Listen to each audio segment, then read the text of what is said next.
علیہ وسلم کی حیات طیبہ ہے اس کے بھی تین حصے، 1 سے 3 سال، 3 سے 10 سال، اور 10 سے 13 سال۔ 1 سے 3 کا نام ہے خاموش دعوت و تبلیغ۔ ابتدائی 3 سال تک جناب رسالت مآب صلی اللہ علیہ وسلم نے خاموشی کے ساتھ خفیہ طور پر جو ہے رسول اللہ صلی اللہ علیہ وسلم نے تبلیغ دین کے فریضے کو سر انجام دیا، اور پھر اس کے بعد 3 سے 10 سال کا جو دورانیہ ہے اس کو اعلانیہ دعوت و تبلیغ کا زمانہ کہتے ہیں۔ اس دوران آپ صلی اللہ علیہ وسلم نے اللہ رب العزت کے حکم کے مطابق کھل کر اعلانیہ طور پر لوگوں کو دعوت دینے کا سلسلہ شروع کیا۔ آخری حصہ 10 سے 13 سال کا، اس کو بیرون دعوت کا زمانہ کہا جاتا ہے، اس لیے کہ 10ویں سال میں طائف کا سفر ہوتا ہے، اور طائف مکۃ المکرمہ سے باہر ہے، اس لیے اس کو بیرون دعوت و تبلیغ کا زمانہ کہا جاتا ہے۔ پھر مدینہ المنورہ میں رسول اللہ صلی اللہ علیہ وسلم کی جو 10 سالہ حیات طیبہ ہے اس کے بھی تین حصے، 1 سے 6 سال، 6 سے 8 سال، اور 8 سے 10 سال۔ 1 سے 6، 6 سے 8، اور 8 سے 10۔ 1 سے 6 کا نام ہے مشکلات اور استحکام ریاست۔ مدینہ منورہ میں رسول اللہ صلی اللہ علیہ وسلم کی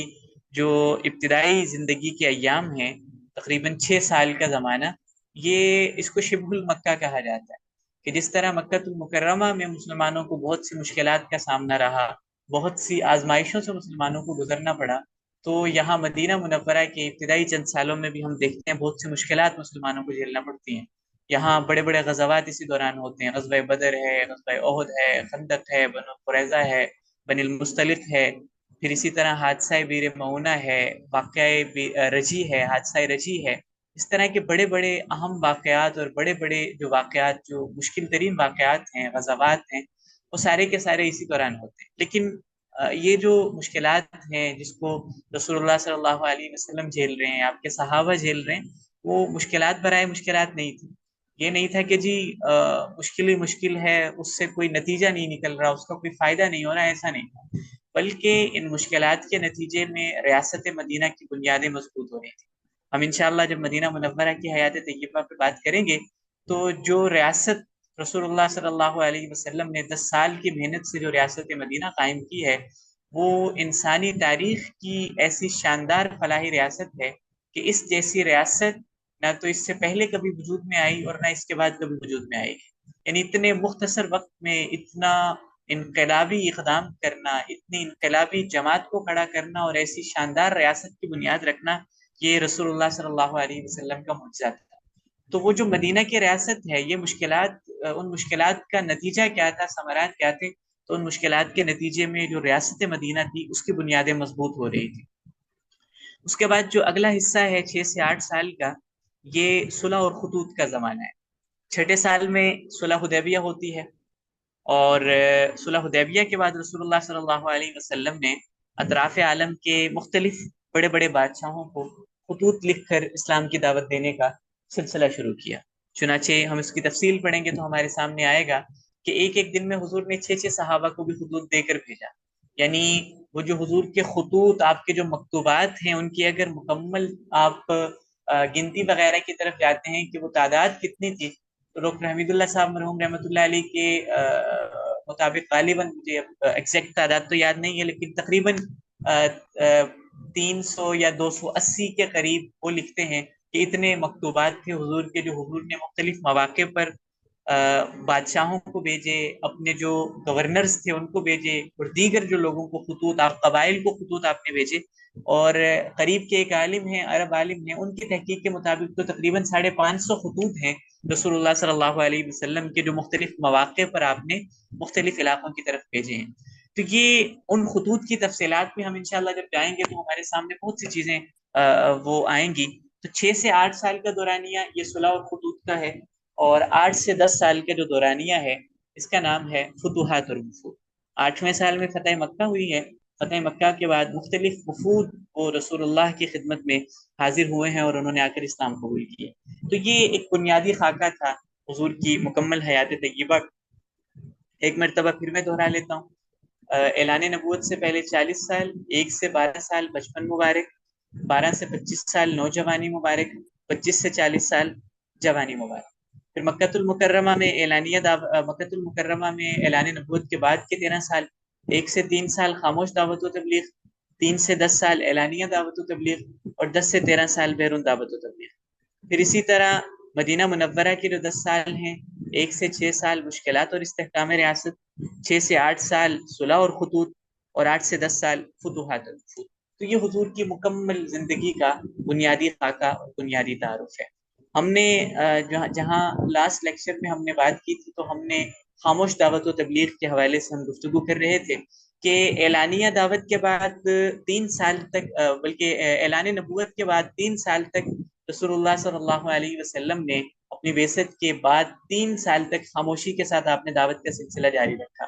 یعنی یہ جو دعوت تھی، یہ مخصوص افراد کو دعوت دی جا رہی تھی، یہ دعوت انفرادی نوعیت کی دعوت تھی، اجتماعی نوعیت کی دعوت نہیں تھی، ہر فرد کو یہ دعوت نہیں دی جا رہی تھی، بلکہ مخصوص افراد کو ہی دعوت دی جا رہی تھی۔ یعنی اللہ رب العزت کی طرف سے اللہ کا حکم تھا، اللہ کی مصلحت اس میں، اللہ کی حکمت، بہت سی حکمتیں ہیں اللہ رب العزت کی، کہ 3 سال تک پیارے حبیب کو یہ حکم دیا گیا کہ آپ نے خاموشی کے ساتھ جو ہے صرف ان افراد کو دعوت دینی ہے جن کے بارے میں آپ کو یقین ہے کہ یہ افراد آپ کی بات مانیں گے۔ چنانچہ رسول اللہ صلی اللہ علیہ وسلم نے ابتدائی 3 سال تک خاموشی کے ساتھ، مصلحت کے ساتھ جو ہے خفیہ طریقے سے دعوت۔ اب یہاں پہ ایک پوائنٹ پہ بات کرنا ضروری ہے کہ یہاں جو رسول اللہ صلی اللہ علیہ وسلم نے 3 سال تک خاموش دعوت کا سلسلہ جاری رکھا ہے، اب سوال یہ ہے کہ جہاں چوتھے سال میں آ کے اعلانیہ دعوت کا سلسلہ شروع ہو رہا ہے، حضور صفا پہاڑی پر چڑھ کر کھل کر سب کو دعوت دے رہے ہیں اور ان کو اللہ کی وحدانیت کی طرف بلا رہے ہیں، تو سوال یہ ہوتا ہے کہ یہی اعلانیہ دعوت کا سلسلہ روز اول سے بھی تو ہو سکتا تھا،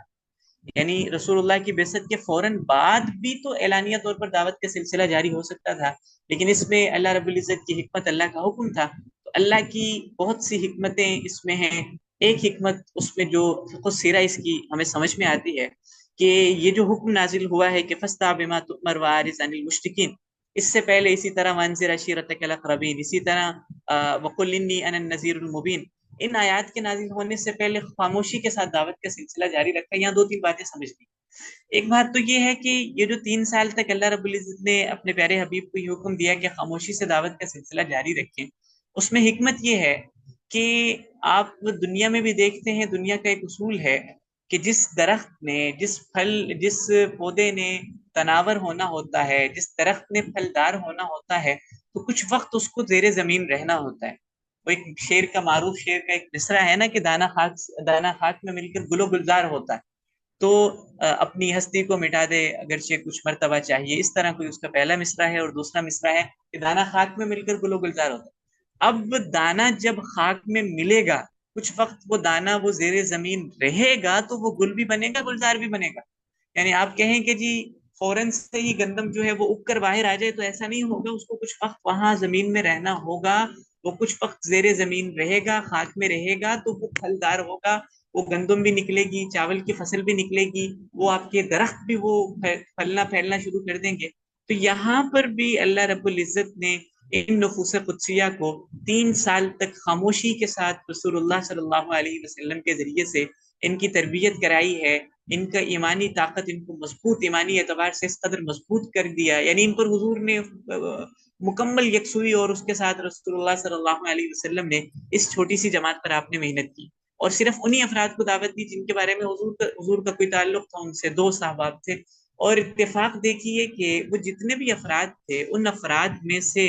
جن کا حضور نے اعلانی خاموش دعوت و تبلیغ کے دورانیے میں جن کو دعوت کے لیے منتخب کیا ہے، ان میں سے ہمیں کوئی مثال ایسی نہیں ملتی کہ حضور نے کسی کو دعوت دی ہو اور اس دعوت کے نتیجے میں کوئی ہنگامہ ہوا ہو، اس دعوت کے نتیجے میں کہیں فتنہ فساد قائم ہوا ہو، اس دعوت کے نتیجے میں کسی نے انکار کیا ہو، ایسی کوئی مثال ہمیں نظر نہیں آتی۔ یعنی حضور نے انہی افراد کا انتخاب کیا ہے، تو آپ کی جو حسن انتخاب ہے وہ اس پر داد دینے کو جی چاہتا ہے کہ کیسا شاندار انتخاب ہے رسول اللہ صلی اللہ علیہ وسلم کا۔ اور پھر اللہ کی حکمت اور مصلحت آپ دیکھیں، یہاں 3 سال کے خاموشی کے ساتھ ایمانی اعتبار سے یہ افراد مضبوط ہوتے ہیں، اور 3 سال کی محنت کے بعد جب یہ افراد نکھر کر سامنے آتے ہیں، تو ان میں سے اب ایک ایک فرد وہ پوری کی پوری جماعت کا کردار ادا کرتا ہے۔ ایک ایک فرد وہ پورے کے پورے قافلے اور وفد کا کردار ادا کر رہا ہے. یہ ان افراد میں سے جو خاموش دعوت و تبلیغ کے زمانے میں رسول اللہ صلی اللہ علیہ وسلم کی محنت کا اور جد و جہد کا محور رہے. دوسری بات اس میں اہم یہ ہے کہ ہم آگے پڑھیں گے انشاءاللہ آج کے، جب رسول اللہ صلی اللہ علیہ وسلم نے اعلانیہ دعوت کا سلسلہ شروع کیا ہے، تو اعلانیہ دعوت کے بعد جب حضور صلی اللہ علیہ وسلم نے اعلانیہ طور پر لوگوں کو اللہ کی وحدانیت کی طرف بلایا ہے، تو جو پہلا پتھر اٹھا ہے، پہلی جو مخالفت اٹھی ہے، وہ آپ کے خاندان سے ہوئی ہے. پہلا پتھر اٹھانے والا آپ کا چچا ہے. تو حضور کو بہت مخالفتوں کا سامنا کرنا پڑا اعلانیہ دعوت کے نتیجے میں. تو اب یہ جو مشکلات، اور آپ دیکھیں کہ اتنی مشکلات وہاں مسلمانوں کو اعلانیہ دعوت کے نتیجے میں جھیلنی پڑ رہی ہیں کہ میں اور آپ تصور بھی نہیں کر سکتے. دہکتے انگارے ہیں، جلتے کوئلے ہیں، ان پر حضرت خباب بن ارد کو لٹایا جا رہا ہے، اور وہ ان دہکتے انگاروں پر وہ ان کے ایمان میں، ان کی جو ایمانی قوت ہے اس میں کوئی کمزوری نہیں آ رہی. وہ اپنے ایمان سے، اللہ کی وحدانیت سے اور اپنے مشن سے پیچھے نہیں ہٹ رہے، جلنا برداشت کر رہے ہیں، یعنی وہ تکلیف سہنا برداشت کر رہے ہیں، لیکن ان کے ایمان میں کسی طور پر کوئی کمزوری نہیں آتی ہے. پھر آپ دیکھیں حضرت بلال کی مثال لے لیں. حضرت بلال، جن کو باقاعدہ ڈیوٹیاں لگی کرتی تھی کہ ایک فرد بلال کو مار کے جب تھکتا تھا تو دوسرا بندہ آ جاتا تھا، یعنی مارنے والے تھک جاتے تھے، لیکن بلال کی زبان سے احد احد کے سوا کوئی اور جملہ نہیں ملتا تھا. تو یہ جو اس قدر مضبوطی آئی ہے، یہ جو اس قدر پائیداری آئی ہے، تو یہ اس محنت اور اس جد و جہد کا نتیجہ ہے جو جناب رسالت مآب صلی اللہ علیہ وسلم نے 3 سال خاموشی کے ساتھ ان حضرات پر یہ جو محنت کی. پھر آپ دیکھیں، جب اللہ تعالیٰ نے اعلانیہ دعوت کا حکم دیا کہ وانذر عشیرتک الاقربین، سب سے پہلے یہ حکم ملا کہ اپنے خاندان والوں کو، آغاز اپنے گھر سے کیجیے، خاندان والوں کو جو ہے دعوت دیجیے. رسول اللہ صلی اللہ علیہ وسلم نے پورے کے پورے خاندان کو دعوت دی، گھر پہ بلایا، اور ان کو پھر آخر میں یہ کہا کہ جو خاندان کے افراد ہوتے ہیں، تو اگر خاندان کا کوئی فرد کسی مشن کو لے کر چل رہا ہو، تو اس کا خاندان، وہ سب سے پہلا فرض اس کے خاندان کا ہے کہ وہ اس کے ساتھ دے، ان کی حمایت میں کھڑا ہو. تو اس پر حضور نے کہا کہ اگر آپ جو ہے میرا ساتھ دیں گے تو اللہ رب العزت آپ کو جہنم سے بچائیں گے اور جنت کی ہمیشہ ہمیشہ کی زندگی سے آپ کو سرفراز فرمائیں گے، اور آپ کو جو مقام و مرتبہ پہلے ہی قریش کا ہے، وہ مقام و مرتبہ، وہ مزید ان کے مقام و مرتبہ میں، ان کی افضلیت میں، ان کی عزت میں، ان کی مرتبت میں کئی گنا مزید اضافہ ہوگا. اب یہاں پہ خاندان سوائے حضرت علی بن ابی طالب رضی اللہ تعالیٰ عنہ کے سارے جو وہاں لوگ بیٹھے ہوئے تھے، سبھی نے انکار کیا، فوراً انکار کر دیا. اس کے بعد رسول اللہ صلی اللہ علیہ وسلم نے اگلے مرحلے پر قریش کو دعوت دی. قریش کو دعوت دینے کے لیے آپ صلی اللہ علیہ وسلم نے صفا پہاڑی کا انتخاب کیا، اور صفا پہاڑی پر جب حضور صلی اللہ علیہ وسلم گئے ہیں تو وہاں جا کر